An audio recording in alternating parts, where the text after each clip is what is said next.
Hello and welcome to the interview on France 24.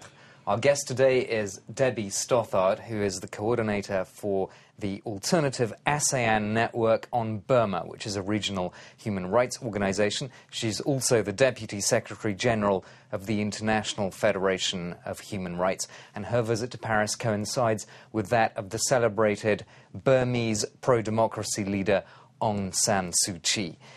Thank you very much for being on the programme. You're welcome. It's obviously marvellous to see Aung San Suu Kyi walking around European capitals, being feted everywhere, having her freedom finally. But of course, moral authority is not enough to change the situation in Burma. Well, that's definitely true. We're still, while we are celebrating Aung San Suu Kyi's ability to visit Europe, the story is not yet over for Burma. There are still many serious problems happening in the country, including the war in Kachin State, which has just entered its second year. So Aung San Suu Kyi will be returning to Burma to face a lot of challenges. Unfortunately, her party only holds 6% of the seats in parliament, and we are very concerned that the country, the government itself, may not be keen to make the necessary legal and institutional reforms to ensure that the majority of the people in Burma do get the livelihood, the basic needs that they want, and also the freedoms that they deserve. Let's backtrack a second to the problems first in the country. You mentioned the war. There's also dire poverty still stemming from decades of economic isolation.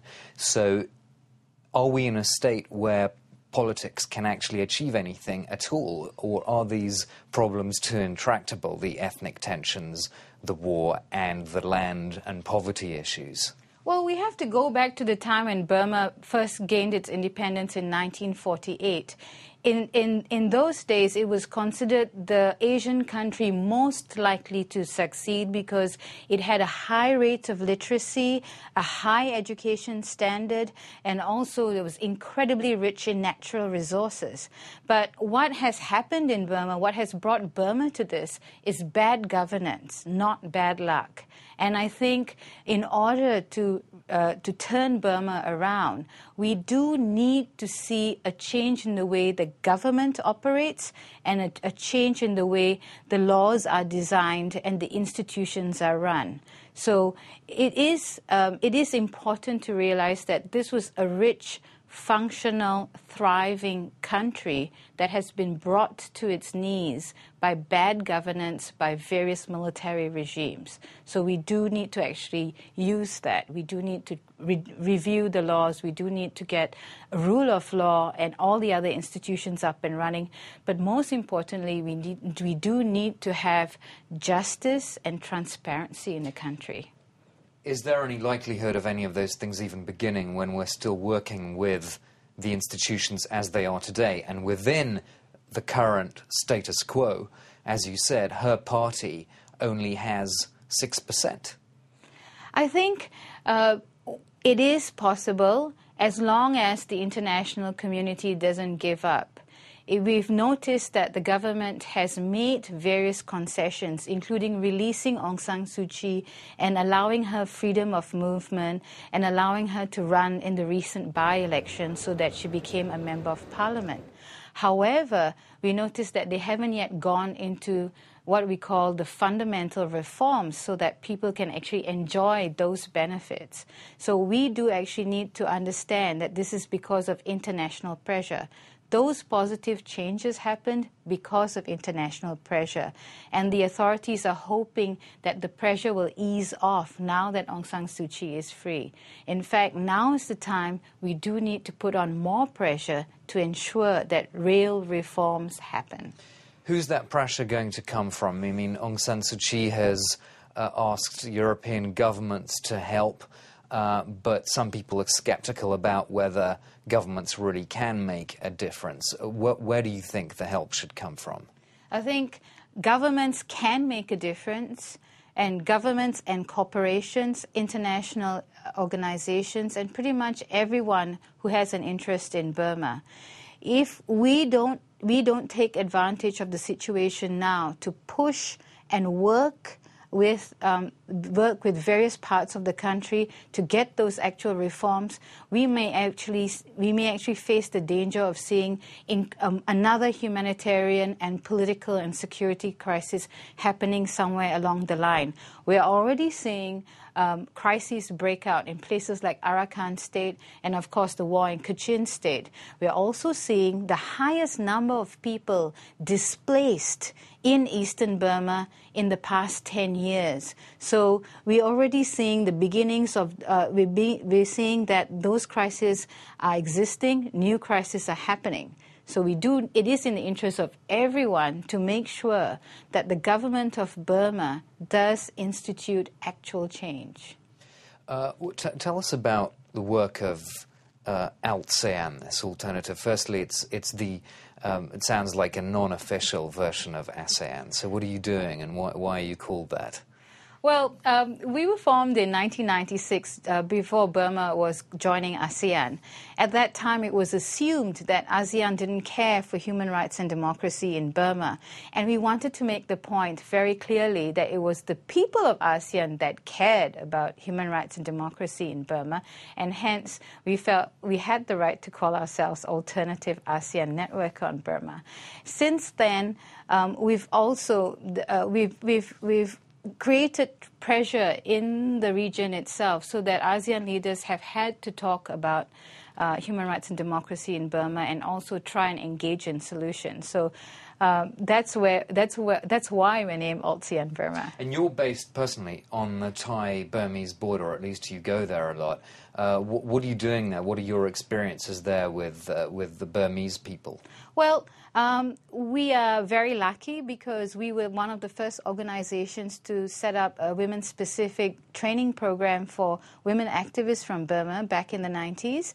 And we continue to deliver all sorts of trainings for grassroots organizations and also some leaders in the movement from the different parts of the movement on economic policy, on advocacy and documentation strategies, and we even have a women's creative writing program so that women who are refugees and migrants and displaced have an avenue to express themselves and to share their stories. So you're giving the refugees from Burma skills to essentially be able to do something with their lives, would you say? We're not giving them skills. We're creating a situation where they can get their own skills. But having said that, we also run websites and we produce 24 publications a year, mainly monthly bulletins that help people in the international community understand the situation in Burma. They are very densely summarized bulletins and also briefers on topics of interest. We often joke that we don't like to violate your human rights by making you read long human rights reports. So these are between 3 to 10 pages.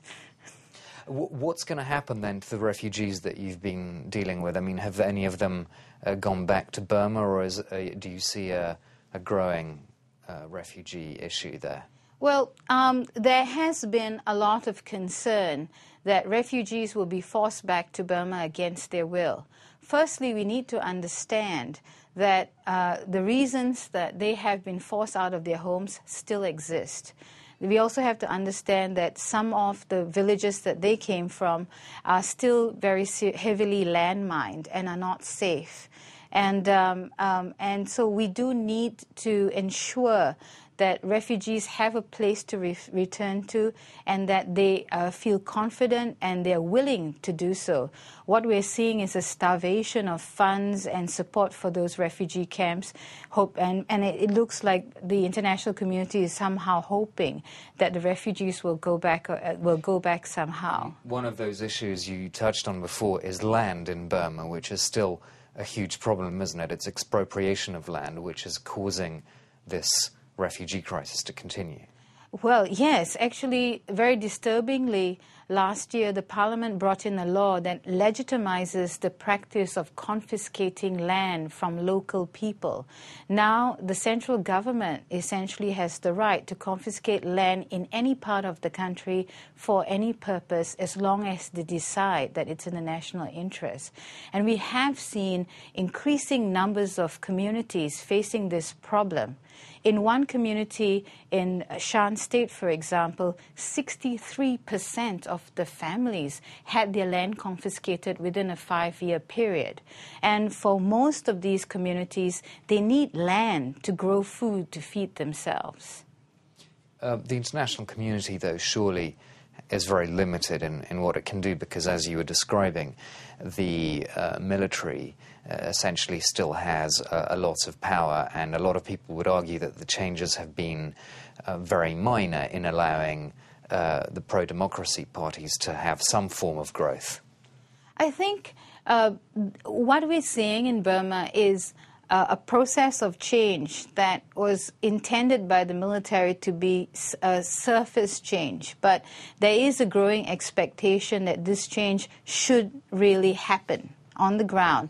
And that's why we do need to take advantage of this internal momentum that the international community, including governments and corporations, pressure the authorities to actually change the legal framework and the institutional framework, and to let people live in safety, that they can have safe lives where they can earn a livelihood. Essentially, that's what everyone deserves. We'll have to end on that note. Thank you very much for being with us, Debbie Stothard, Coordinator for the Alternative ASEAN Network on Burma. That's all we have time for on the France 24 interview.